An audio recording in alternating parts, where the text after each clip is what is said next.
Hi friends, welcome to our channel Ramana sports analysis. Friends, ఈ వీడియోలో మనం డిస్కస్ చేయబోయే విషయం ఏంటంటే సంజు శాంసన్ సిఎస్కే టీంలోకి వెళ్తాడన్న ఒక న్యూస్ అయితే ఉంది. దాని గురించి అలాగే CSK team retained released players గురించి ఈ వీడియోలో అయితే చూద్దాం. ఫ్రెండ్స్, మన ఛానల్లో ఐపీఎల్ పై వచ్చే ఫాస్ట్ అప్డేట్స్ ఏవి మిస్ అవ్వకుండా ఉండాలంటే ఇప్పుడే మన యూట్యూబ్ ఛానల్కి అయితే సబ్స్క్రైబ్ చేసుకోండి, పక్కనే ఉన్న బెల్ ఐకాన్ అయితే క్లిక్ చేయండి. మరింతకు లేట్ ఫ్రెండ్స్, ఈ వీడియోలోకి అయితే వెళ్ళిపోదాం.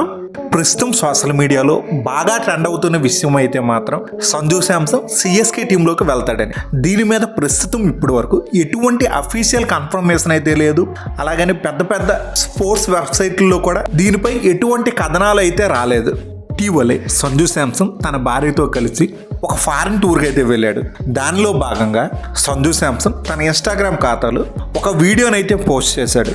ఈ వీడియో పోస్ట్ చేసిన సమయంలో టైమ్ టు మూవ్ అనే ఒక క్యాప్షన్ అయితే రాసుకొచ్చాడు.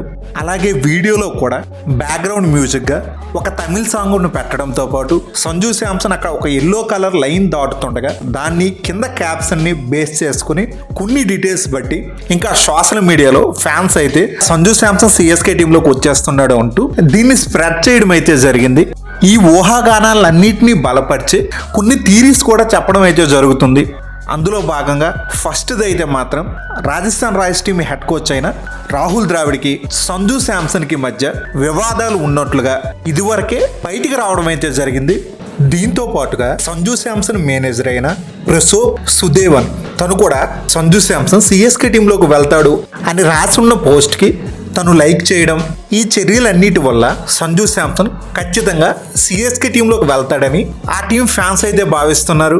ఒకవేళ సంజు శాంసన్ నిజంగా సిఎస్కే టీంలోకి రావాలి అంటే ఇప్పుడున్న పాసిబుల్ వే అయితే మాత్రం సిఎస్కే టీం ఆర్ఆర్ టీంలో ఉన్న సంజు శాంసన్ని ట్రేడింగ్ ద్వారా అయితే తీసుకోవచ్చు. ప్రస్తుతం ఆర్ఆర్ టీం సంజు శాంసన్కి ఇస్తున్న 18 కోట్లని సిఎస్కే టీం ఆర్ఆర్కి చెల్లిస్తే క్యాష్ ట్రేడింగ్ ద్వారా సిఎస్కే టీంలోకి సంజు శాంసన్ అయితే తెచ్చుకోవచ్చు. లేదా ప్లేయర్ ట్రేడింగ్ ద్వారా అయినా సంజు శాంసన్ ని సిఎస్కే టీంలోకి అయితే తీసుకోవచ్చు. ఈ రెండు మార్గాల్లో దేన్నైనా ఉపయోగించుకోవచ్చు. ఇప్పుడు వరకు ఐపీఎల్ చరిత్రలో సిఎస్కే టీం ఒక్కసారి అయితే ట్రేడ్ చేసుకోవడం అయితే జరిగింది. అది కూడా ఆర్ఆర్ టీంలో ఉన్న రాబిన్ ఓతాపాన్ అయితే గతంలో అయితే తీసుకున్నారు. ఇప్పుడు సంజు శాంసన్ ని తీసుకుంటే సెకండ్ మరో వికెట్ కీపర్ని ఆర్ఆర్ టీం నుంచి తీసుకున్నట్లుగా అయితే అవుతుంది. లాస్ట్ ఇయర్ కూడా ఇలాగే సంజు శాంసన్ అయితే సిఎస్కే టీంలోకి వస్తున్నాడన్న న్యూస్ అయితే అప్పుడు ట్రెండ్ అవ్వడం అయితే జరిగింది. తాజాగా సంజు శాంసన్ సిఎస్కే మేనేజ్మెంట్ మధ్య అయితే చర్చలు జరిగినట్లుగా ఒక సమాచారం అయితే అందుతుంది.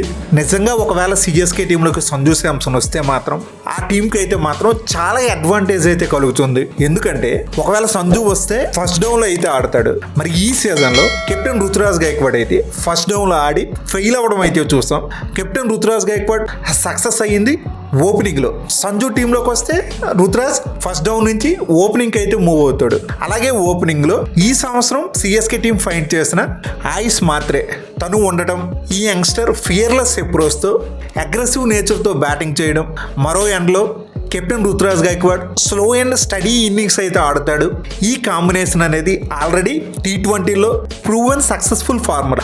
ఓపెనింగ్ లో రుతురాజ్, ఆయుష్ మాత్రే, ఫస్ట్ డౌన్ లో సంజు, సెకండ్ డౌన్ లో మరో యంగ్స్టర్ ఉరుల్ పటేల్, నెంబర్ 5 పొజిషన్ లో డెవాల్డ్ బ్రెవిస్, నెంబర్ 6 లో రవీంద్ర జడేజా. ఇక్కడ వరకు టీం బ్యాటింగ్ మొత్తం సెట్ అయిపోయింది. ఆ తర్వాత నెంబర్ 7లో ఆడే ధోని సీజన్ స్టార్ట్ అవ్వకముందే వీడ్కోలు పలికిన పెద్దగా ప్రాబ్లం అయితే అక్కడ పడదు. నెంబర్ 7 పొజిషన్లో ఫినిషింగ్లో ఒక మంచి ఫారెన్ ప్లేయర్ని అయితే యాక్షన్లో బై చేసి యూటిలైజ్ అయితే చేసుకోవచ్చు. ఈ విధంగా సిఎస్కే టీం అయితే ఒక పర్ఫెక్ట్ బ్యాటింగ్ లైనప్ని అయితే సెట్ చేసుకునే అవకాశం అయితే ఉంటుంది.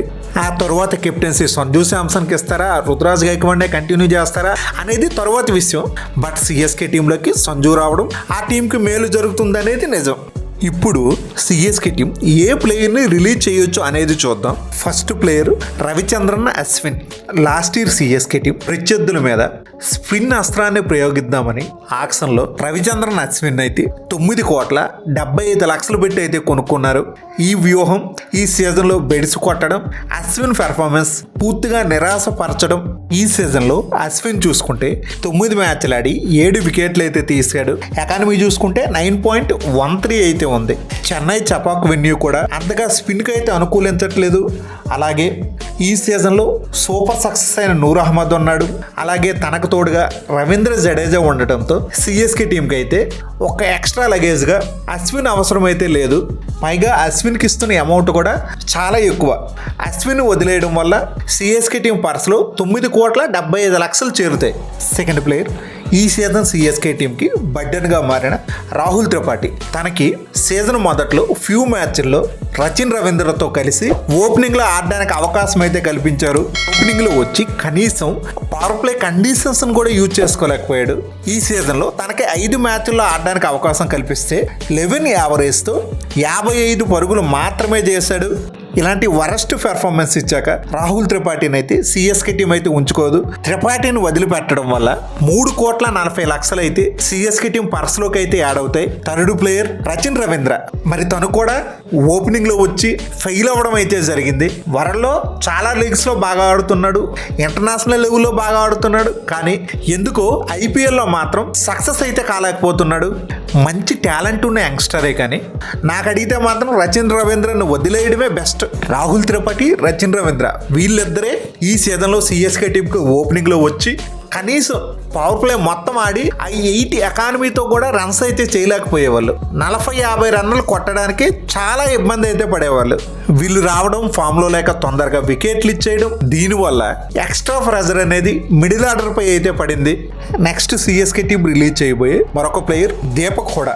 మరి తన పెర్ఫార్మెన్స్ చూసుకుంటే ఈ సీజన్లో 6 మ్యాచ్లు ఆడి 6.20 యావరేజ్తో 31 పరుగులు మాత్రమే చేశాడు. అంటే ఫెయిల్యూర్కే కొత్త నిర్వచనం అయితే చెప్పాడు. సిఎస్కే టీం భరించలేనంత డిజాస్టర్ పెర్ఫార్మెన్స్ ఇవ్వడం తనకే సాధ్యం అనుకుంటా. లాస్ట్ సీజన్లో కూడా ఇలాంటి వరస్ట్ పెర్ఫార్మెన్స్ ఇవ్వడం వల్లే లక్నో టీం అయితే తనని రిలీజ్ చేసింది. లాస్ట్ 3 ఏళ్లలో తన యావరేజ్ చూసుకుంటే 2023లో 7 ఉంది. ఆ తర్వాత 2024 18, తాజా 2025 సీజన్లో average 6. Next CSK team release చేయబోయే మరొక ప్లేయర్ విజయ్ శంకర్. ఈ సీజన్లో తను చూసుకుంటే 6 మ్యాచ్లు ఆడి 118 పరుగులు అయితే చేశాడు. అందులో సగం కంటే ఎక్కువ 69 పరుగులు ఒక్క మ్యాచ్లో చేసినవే. ఆ తర్వాత మిగిలిన 5 మ్యాచ్ల్లో 49 పరుగులు మాత్రమే చేశాడు. సిఎస్కే టీం విజయ్ శంకర్ని రిలీజ్ చేయడం వల్ల 1,20,00,000 అయితే వాళ్ళ పర్సులో అయితే యాడ్ అవుతాయి. నెక్స్ట్ సిఎస్కే టీం రిలీజ్ చేయబోయే మరొక బిగ్ ప్లేయర్ అయితే డెవాన్ కాన్వే. మరి తను ఈ సీజన్లో చూసుకుంటే 5 మ్యాచ్లు ఆడి 104 పరుగులు అయితే చేశాడు. డెవాన్ కాన్వేకి బ్యాట్తో టెరిఫిక్ సీజన్ అయితే 2023. ఆ సీజన్లో 672 రన్స్ అయితే చేశాడు. దాని తర్వాత 2024లో ఇంజురీ కారణంగా సీజన్ మొత్తానికి దూరం అవడం, ఈ సీజన్లో కూడా కొన్ని మ్యాచ్లు ఇంజురీ కారణంగా మిస్ అవ్వడం, దొరికిన అవకాశాలను కూడా యూజ్ చేసుకోలేకపోవడం వల్ల తనకి ఆల్టర్నేటివ్స్ ఆల్రెడీ సిఎస్కే టీంకు దొరికాయి కాబట్టి డెవాన్ కాన్వేని రిలీజ్ చేసే అవకాశాలు అయితే ఉన్నాయి. నెక్స్ట్ సిఎస్కే టీం రిలీజ్ చేయబోయే మరొక ప్లేయర్ గుర్జర్నీత్ సింగ్. తనకి 2,20,00,000 అయితే ఇచ్చారు. ఇంజురీ కారణంగా ఈ సీజన్ మొత్తానికి దూరం అయ్యాడు. అలాగే జిమ్మీ వావర్టన్కి 1,50,00,000 ఇచ్చారు. తను కూడా ఇంప్రెస్ అయితే చేయలేకపోయాడు.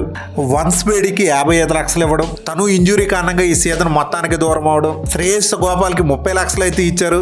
ఛాన్సెస్ అనేవి తనకి ఇవ్వలేదు. ఆండ్రే సిద్ధార్థ్కి 30,00,000 అయితే ఇచ్చారు. తనకు కూడా ఛాన్సెస్ అయితే ఇవ్వలేదు. రామకృష్ణ ఘోష్ తనకు 30,00,000 ఇచ్చారు. తనకి ఆడడానికి అవకాశాలు కల్పించలేదు. షేక్ రషీద్ మన తెలుగు కుర్రాడే, ఈ సీజన్లో తనకు ఆడడానికి అవకాశాలు అయితే కల్పించారు. కానీ దాన్ని అయితే ఈ యంగ్స్టర్ అందిపుచ్చుకోలేకపోయాడు. సో సిఎస్కే టీం రిలీజ్ చేస్తుందని అనుకుంటున్నా. తనకి 30,00,000 అయితే ఇచ్చారు. ముఖేష్ చౌదరికి కూడా 30,00,000 ఇవ్వడం, తను కూడా ఘోరంగా అయితే ఫెయిల్ అయ్యాడు. కమలేష్ నాగర్కోటి అవకాశాలు అయితే లభించలేదు. తను కూడా బేస్ ప్రైజ్ 30,00,000తో అయితే తీసుకున్నారు. నేను ఇప్పుడు వరకు చెప్పిన ప్లేయర్స్ అందరినీ కూడా సిఎస్కే టీం రిలీజ్ చేస్తే వాళ్ళకి 32,35,00,000 పర్స్ అయితే యాడ్ అవుతుంది. ఇప్పుడు సిఎస్కే టీం రిటైన్ చేసుకోబోయే ప్లేయర్స్ గురించి అయితే చూద్దాం. ఫస్ట్ ప్లేయర్గా కెప్టెన్ రుతురాజ్ గైక్వాడ్ 18 కోట్లకి. నెక్స్ట్ రవీంద్ర జడేజా 18 కోట్లు, మతీస్ పత్రాడ 13 కోట్లు, శివం దుబే 12 కోట్లు, నూర్ అహ్మద్ 10 కోట్లు, ఖలీల్ అహ్మద్ 4,80,00,000, ఎంఎస్ ధోని 4 కోట్లు, Anshul Kamboj 3,40,00,000, Sam Curran 2,40,00,000, Nathan Ellis 2 కోట్లు, డెవాల్డ్ బ్రెవిస్ 2,20,00,000, ఆయుష్ మాత్రే 30,00,000, ఉర్విల్ పటేల్ 30,00,000. వీళ్ళందరినీ రిటైన్ చేసుకుంటే 90,40,00,000 రూపాయలు అయితే వాళ్ళ పర్స్ నుంచి అయితే ఖర్చు అవుతుంది. టోటల్ పర్స్ వాల్యూ 120 కోట్లలో ఈ రిటైన్ చేసుకునే ప్లేయర్స్ అమౌంట్ తీసేస్తే 29,60,00,000 అయితే ఉంటది. అలాగే ప్రతి సీజన్ తర్వాత కూడా ఆక్షన్ లో బీసీసీఐ అయితే కొత్తగా మరొక 5 కోట్లను అయితే యాడ్ చేస్తూ ఉంటుంది. దాన్ని కూడా కలుపుకుంటే మొత్తానికి 2026 ఆక్షన్ టేబుల్ మీదకి సిఎస్కే టీం 34,65,00,000 రూపాయల డీసెంట్ పర్స్ వాల్యూతో అయితే వెళ్ళొచ్చు. సిఎస్కే టీం దగ్గర మంచి అమౌంట్ అయితే ఉంటుంది. దీంతో టీంకు ఉపయోగపడగలిగే ప్లేయర్లు తీసుకుంటే నెక్స్ట్ సీజన్లో అయితే మాత్రం సిఎస్కే టీం గట్టిగా బౌన్స్ బ్యాక్ అయ్యే అవకాశం అయితే ఉంటుంది. ఇది friends CSK team retain release players గురించి, సంజు శాంసన్ గురించి వీడియో. ఫ్రెండ్స్ ఈ వీడియో మీకు బాగా నచ్చినట్లయితే లైక్ చేయడం మాత్రం మర్చిపోవద్దు. అలాగే మన ఛానల్లో రెగ్యులర్గా ఐపీఎల్పై వచ్చే ఏ అప్డేట్స్ మిస్ అవ్వకుండా ఉండాలంటే ఇప్పుడే మన యూట్యూబ్ ఛానల్కి అయితే సబ్స్క్రైబ్ చేసుకోండి. పక్కనే ఉన్న బెల్ ఐకాన్ అయితే క్లిక్ చేయండి. నేను మిమ్మల్ని మరో ఇంట్రెస్టింగ్ వీడియోతో మళ్ళీ కలుస్తా. Thank you. By bye friends. జై హింద్.